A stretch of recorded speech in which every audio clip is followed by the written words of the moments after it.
All right. So the U.S. was the first to develop nuclear weapons and use them on Hiroshima and Nagasaki. It's estimated that 180,000 people died from Hiroshima and Nagasaki, some instantaneously, others from radiation sickness and injuries from burns that were horrific. So this was the era of the Cold War, so the Soviet Union was eager to also develop nuclear weapons. And this, of course, led to the arms race between the United States and the Soviet Union. Now, at its peak, the United States had 31,000 nuclear warheads during the Cold War, and the Soviet Union had some 45,000 nuclear warheads during the Cold War. This is also the time when the United States went and cleared out the part of South Carolina that became the Savannah River site. There were towns there. We moved the people aside and built a nuclear weapons complex there to produce plutonium for the nuclear weapons for this arms race. That, of course, left also a legacy of nuclear waste. And Tom will probably tell you a lot more about that. Of course, the British didn't want to be left out. They developed nuclear weapons in 1952. Then France in 1960. Then, in one of the quickest nuclear weapons development programs ever, China developed nuclear weapons in 1964. And as you can see, there were worries that everybody was going to get nuclear weapons, that dozens of countries would develop nuclear weapons at this point. So the powers that be, the nuclear haves that already had nuclear weapons, and some of the other countries banded together to create the Nuclear Non-Proliferation Treaty that went into effect in 1970. Now, the Nuclear Non-Proliferation Treaty has actually been a pretty effective treaty. As you can see, most countries in the world are signatories to the Nuclear Non-Proliferation Treaty. What does that mean, though? Number one, it means that the nuclear weapon states and all the other states agree to nuclear non-proliferation. It will not help other states develop nuclear weapons. Nuclear weapons are going to be limited to the countries that already have nuclear weapons. The countries I already showed you. Second, those countries with nuclear weapons would move toward nuclear disarmament. It wouldn't be fair if countries that were nuclear haves just used their weapons to lord over the other countries. So they have a responsibility to move toward nuclear disarmament.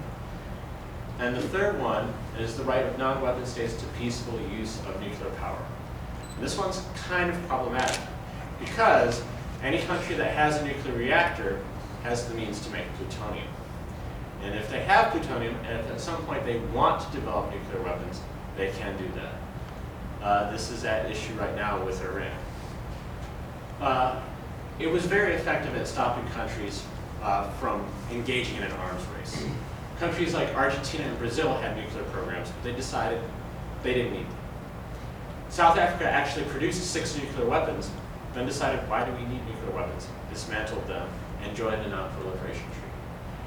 However, the NPT has not been completely effective at stopping countries from producing nuclear weapons. There are 4 countries that are outside the NPT, and a couple others that have odd statuses.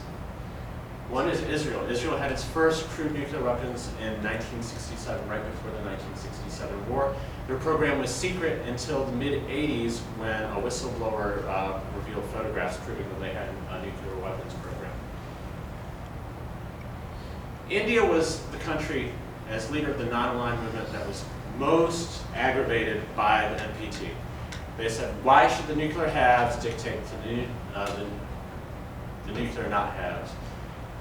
And they bristled at it. So very quickly they developed peaceful nuclear power and had a peaceful nuclear explosion in 1974. They did not officially go into having nuclear weapons until the 90s. Now who can tell me if India has a nuclear weapon, which other country is going to want to have nuclear weapons? Just shout it out. Pakistan. Pakistan. So at the end of the 90s, Pakistan had done its nuclear test and had its nuclear weapons. Now, North Korea. Yes, definitely North Korea is next. And let me talk about the background about what happened then. When the George W. Bush administration came into office, of course, almost right away we had 9/11. But the Bush administration was quite militaristic and did not necessarily believe in nuclear disarmament, actually believed in perhaps there should be some more nuclear testing or some bunker-busting nuclear weapons. The Bush administration's nuclear stance was very problematic for non-proliferation, and it was particularly problematic for its relationship with North Korea. North Korea had an agreement with the United States that they would keep their nuclear materials under seal, and we would provide fuel that they needed. Now, North Korea is a very insular, totalitarian state. It is also a very poor state, and it needed that. And when it had heard so much saber rattling, we know what was North Korea called part of? What were those three countries? Axis of evil. Yeah, the axis of evil. It was Iraq, Iran, and North Korea, who really didn't have any alliance between each other, but they were called the axis of evil. So, for whatever reasons, North Korea did not cotton very well to all this, and North Korea decided to break the seals and go ahead and withdraw from the NPT and develop nuclear weapons. 2006 is when they developed nuclear weapons. Now, of course, what's the country, when we talk about nuclear weapons, that's really hot right now when people are worried about them developing nuclear weapons? Iran. Okay? I have to say a little bit, I won't go into it too much because that's another presentation, but what you should know about Iran is a signatory to the NPT. Under the NPT, it has a right to peaceful use of nuclear power, and but other countries, particularly Israel, the United States, and Western countries are worried that Iran wants to go the route of maybe India or North Korea and eventually develop nuclear weapons. You should know they don't have the material to create a nuclear weapon right now, unless they're hiding it very well. And they don't have any nuclear weapons, and they won't have any nuclear weapons for the foreseeable future. They don't have a nuclear program right now, according to our own intelligence agencies.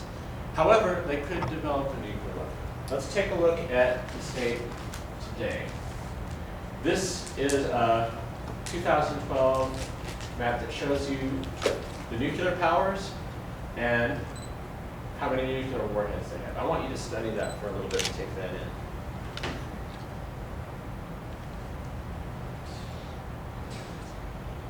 So, what do you notice? Still a Cold War going on. It seems like the Cold War is still going on. Why would you say that? A lot. How about some students here? It's called mad. It's called mad. It is mutually assured destruction, practically. These are the leftovers from the nuclear stockpile from the Cold War. As you can see, the US and Russia have a tremendous amount of nuclear warheads. Now take a look at the other countries. Who can tell me about... How many does Alaska have? What about China? 240, not that many. India, Pakistan. The closest we got besides the Cuban Missile Crisis to a nuclear war was between India and Pakistan. They only have about 100 each. Israel has 80. Upper tier, UK, France, they have 225, 300 nuclear warheads. What do we notice here? Russia and the United States have a tremendous amount more than they need. Most countries only need, how many nuclear weapons do you need? A nuclear weapon is so incredibly powerful, you only need a few dozen to utterly destroy a country. I mean, there's also a lot of them floating around that you don't see little. That we've dropped accidentally. Well, no, they're inside of submarines and other things. Okay, yeah. Well, the ones on the submarine are counted in there too. Yeah. All right. So let's go ahead and advance that for a second. Let's take a look a little bit closer at the U.S. and Russia's nuclear stockpiles. All right. Strategic weapons. These are the ones that we have that are ready to strike back at anybody who attacks us. And the U.S. has deployed 1,950 nuclear weapons. What do we mean when I'm talking about strategic weapons? I'm talking about the nuclear triad. I'm talking about 450 ICBMs. These are intercontinental ballistic missiles, missiles that can go up into space and rain down on any place on the planet nuclear destruction, nuclear warheads. They can also carry multiple nuclear warheads. Although under treaty restrictions, there's fewer and fewer of those. They're actually going to a single nuclear warhead for a lot of ICBMs.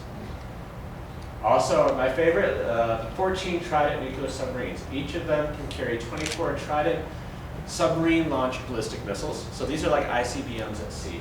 These submarines are enormous, and each one of those missiles that they carry can carry up to 8 warheads. So do the math, 24 times 8. Under treaty restriction, they're down to only carrying 4 warheads per missile.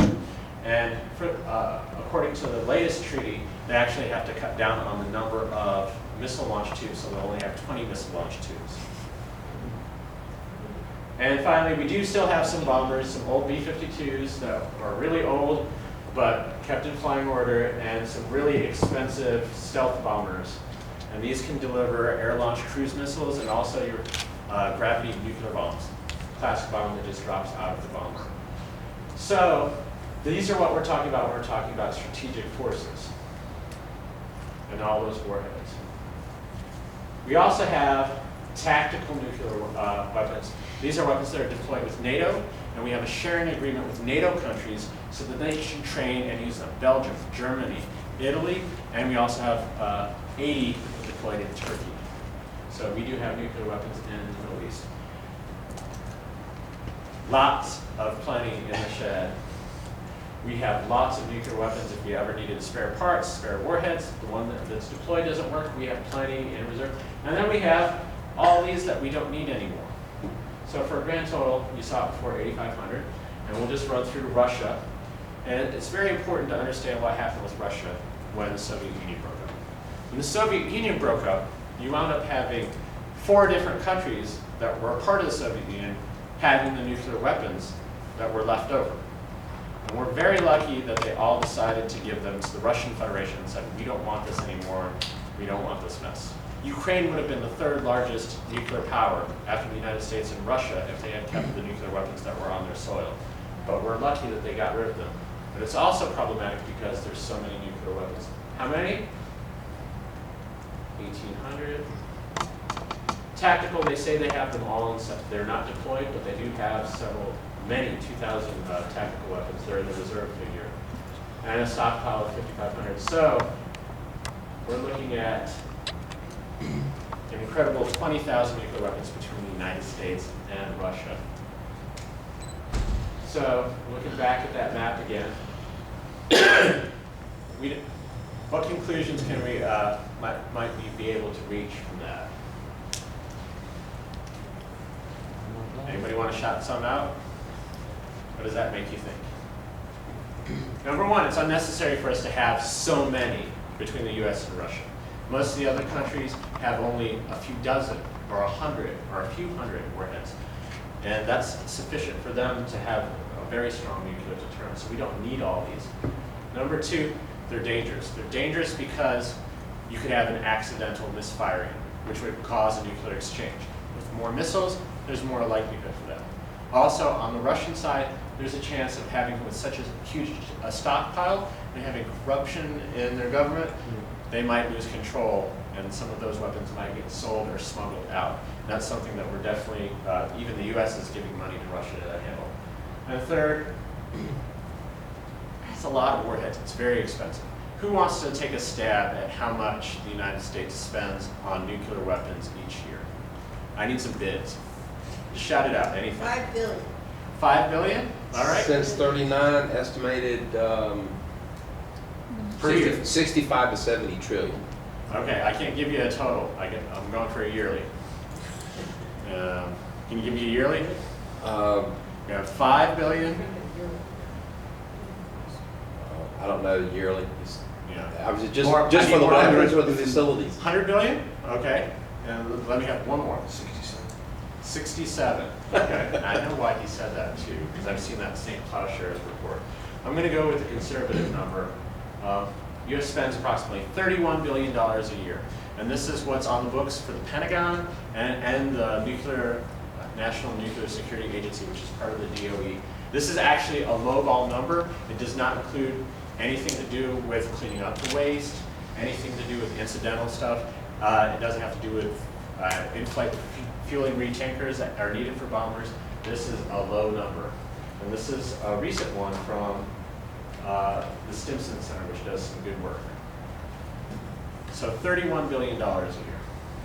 David, are those bombers in the air They're not always in the air. They're strategically based in the United States for the most part. So most of our, we used to have B-1 bombers that did the nuclear roll too. They don't do the nuclear roll anymore. They do a lot of the bombing over Afghanistan and countries we're at war with. But they would be constantly on call, if not some of them in the The air. B-52s and the stealth bombers, yeah. And they could drop gravity bombs. Also, there's plenty of other airplanes in our aircraft that can drop a nuclear weapon. They have all those gravity bombs that are nuclear weapons that can drop from an F-15 or an F-16 or any other fighter attack aircraft. I'd venture a fourth conclusion that it isn't about war or militarism or protection. That it has a lot to do with like profit margins. That it has a lot to do with like making money, and that's how we got so many. I think it has more to do with making money than like being the biggest military. Possibly. Well, let's roll on through.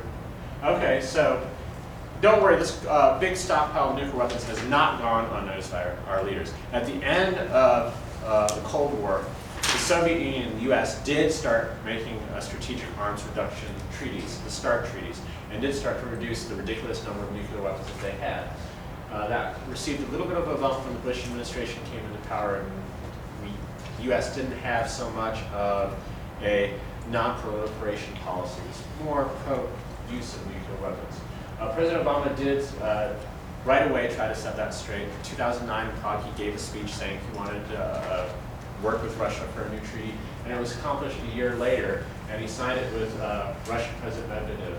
And the New START treaty isn't perfect, but it's a new start. It limits each country to 1,550 deployed nuclear warheads, and it also limits those launchers, like those submarine launchers I talked about that had to cut down from 24 to 20. He definitely pledged to work for a nuclear weapon-free world. He said it wouldn't happen in his lifetime. I think he's not being ambitious enough, but it is the goal that they're working toward. However, there was a problem. In the Senate, treaties have to be ratified. And in order to ratify a treaty in the Senate, it has to be approved by 67 senators.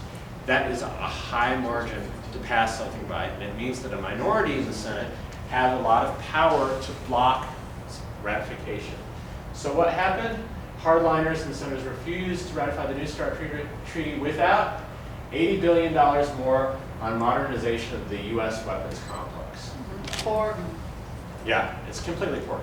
And this is in the tooth of this fiscal crisis that we have, where we're not balancing our budget. They want to spend more on the nuclear weapons complex. In particular, there are 3 new nuclear weapons plants.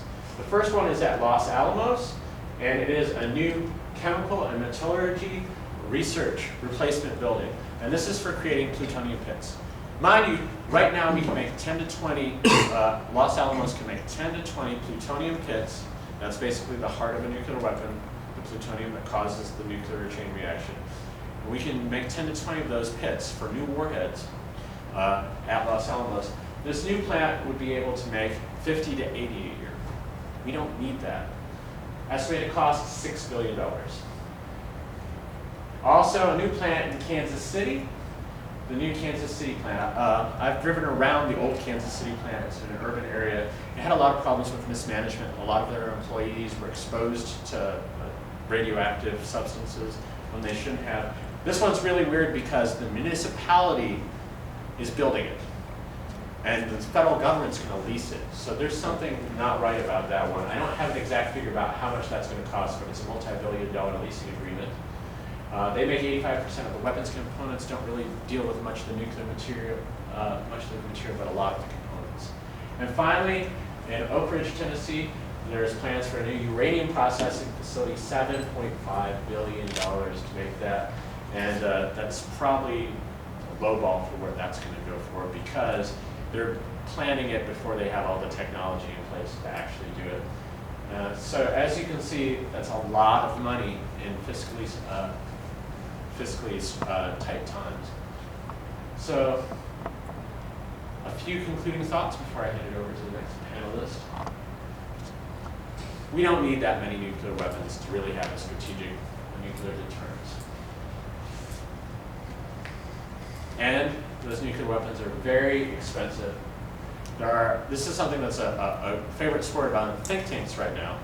There's almost universal acceptance of the idea, yeah, we've got too many nuclear weapons, we can pare it down. Even if you're John McCain, you agree with the idea that we can downsize our nuclear arsenal and save some money. One example of that, there's a sheet in the back that has the Smarter Alternatives to Nuclear Expenditure Act. And it does one of my favorite things. It cuts some of the submarines from the nuclear Trident fleet. We have 14 nuclear Trident submarines. We're not fighting the Cold War. We could get by with 8 and still have a massive nuclear deterrence based on those submarines. Every year, there's a peace gathering outside the Trident nuclear subbase down in St. Mary's, Georgia, just north of Jacksonville. There's 2 big Trident subbases where we call for getting rid of the Tridents. Tell them when. Oh, it's Alternative New Year, and I have some flyers for that in the back too. So Alternative New Year is definitely a fun time. And I hope to get Mandy Hancock to come from Tallahassee to be part of that one this year. We have cottages at the state It's park. fun. Right. Those new nuclear weapons plants, we don't need them. And the U.S. should continue to follow through on non-proliferation, including pursuing further treaties with Russia to reduce the nuclear stockpile. Also helping, we have been doing this, we have taken some money and given it to Russia to help them secure their nuclear materials. It has to continue with we have to continue with the multilateral agreements like the NPT and ratifying the Comprehensive Test Ban Treaty. This is one that could probably come up in the Senate this spring or the next term for Congress. Oh, did I turn it off? No, I got to the end. Yeah. How long has the Comprehensive Test Ban Treaty been? 96 is when it was first signed on by the U.S. So it's been basically we've been waiting since 1996 for the U.S. to ratify the Comprehensive Test Ban Treaty. And what it does is basically makes making a nuclear explosion illegal, and it means everybody has to abide by that same rule. So Bush administration wasn't so hot about that. And again, we're going to have the same problem in the Senate with senators who are not going to want to ratify that. So what we need is pressure on the Senate and the senators, even here in South Carolina, to carry through the Comprehensive Test Ban Treaty. So with non-proliferation, we can't be a country saying we have nuclear power and nuclear weapons, but you can't have nuclear weapons. We have to, walk the walk too. We have to reduce our nuclear weapons if we're going to encourage other countries to do the same. China is increasing its stockpile. If we want to convince China not to increase its stockpile, then we need to disarm.